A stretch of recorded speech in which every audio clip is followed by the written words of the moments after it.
Jamie Kennedy. Subscribe to my man, Destination Station right now if you want the best content.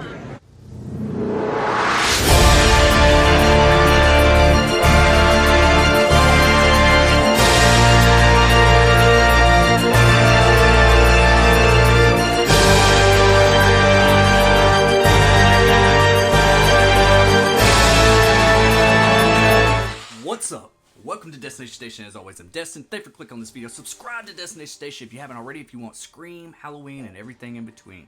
And follow me on all my socials. All the links are in the description down below. And today, I want to talk about the fate of Gale. And I know a lot of people are thinking that does she die? Are they really going to show that in the trailer? No, they can't be doing that. You know, there's a lot of questions up there with Gail, and also she's also an executive producer on this one. So a lot of people are thinking like, no, she's not going to die in this one. If she's got some sort of small creative control over this, it's probably especially with her character. But she's always wanted to die. She's been wanting to die all the way back to earlier in the franchise. So I would say right now, this is what I want y'all to see, okay? Because a lot of people are like, is this going to be the opening scene?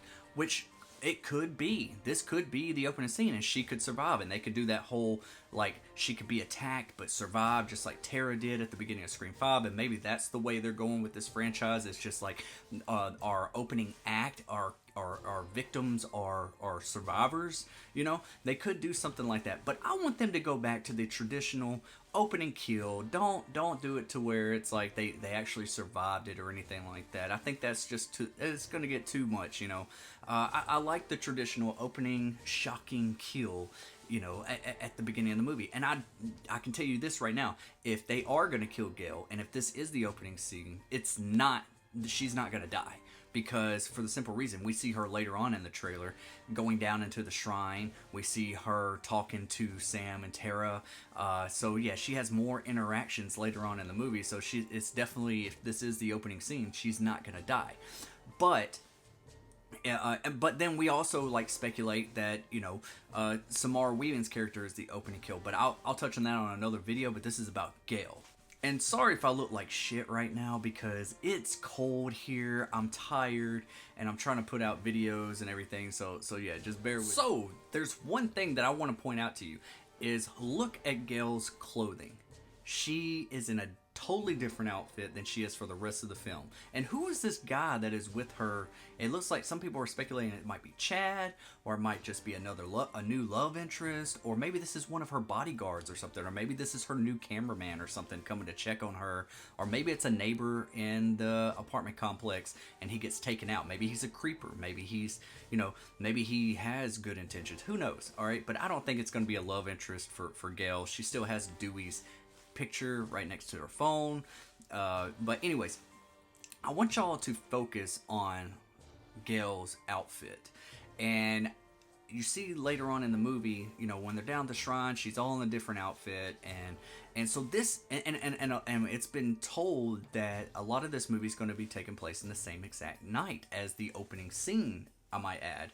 So if that's the case, then a lot of that stuff with the shrine and everything has already happened, and this scene right here with her getting attacked, this could actually be the ending of the movie. And I'm talking about like not the climax of the movie. This is the aftermath.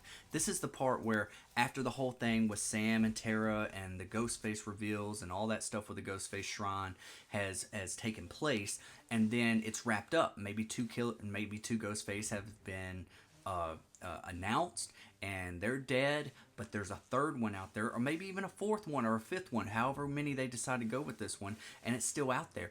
And the movie ends on this note. Instead of having an opening kill, or maybe we still get an opening kill, but we're gonna get an ending death. Okay, and we might get that with Gale. This might be the very end of the movie, to where everything's over with, and she probably got some like type of fame or fortune again. Maybe she's in good spirits, and then it happens, and we realize that this badass, you know, Ghostface, I call him Super Ghostface, you know, because he's fast and he seems vicious and strong, and he's not falling over furniture. He's running over and he's charging at Gale, and then she pulls out the gun But then he busts through the door, and you can tell right here in this image that he does get a stab. I think he's going to get a stab in her shoulder again. And a lot of people are like, oh, she'll survive it just like she did in Scream 4 and all this. But I would not run it past them that this is the last. This is the ending of the movie. This is where we say goodbye to Gail, and it ends on a cliffhanger, and she dies, and it leads into it kills one of our beloved characters, just like they did Dewey. They ripped off that Band-Aid in Scream 5, and now they're going to do it with Gale, and maybe that leaves more buying power, for star power to get Neve Campbell back for Scream 7, whichever direction they want to go. Getting Gale out the picture, and then it's like, okay, we got Dewey and Gale out the picture, so now we can use that buying power to buy Neve Campbell. You see what I'm saying? See where I'm going with here? And or they could just leave it up to speculation. Like you see, like that traditional Ghostface going down with his blade, go to stab, and it just cuts away. So you don't know if she lives or dies.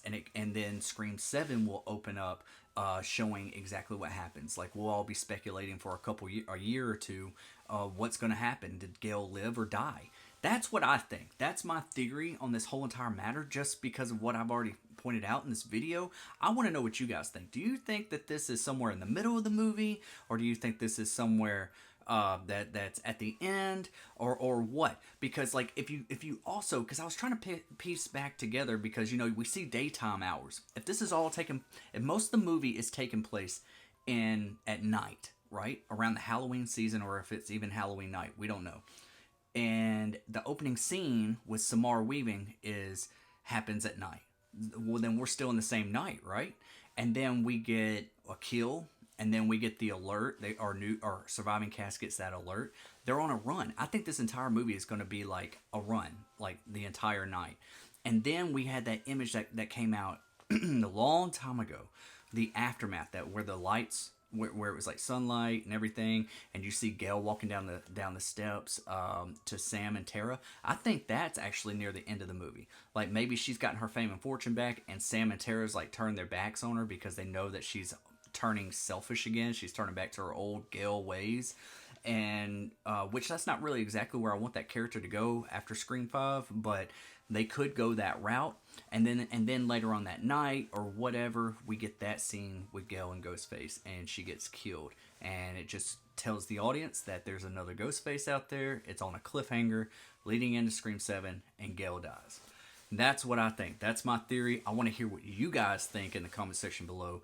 Subscribe to Destination Station if you haven't already. Like this video. Hit the bell notification every time I upload a video. And I'll see you guys when I see you guys. I'll be right back. I'll be right back.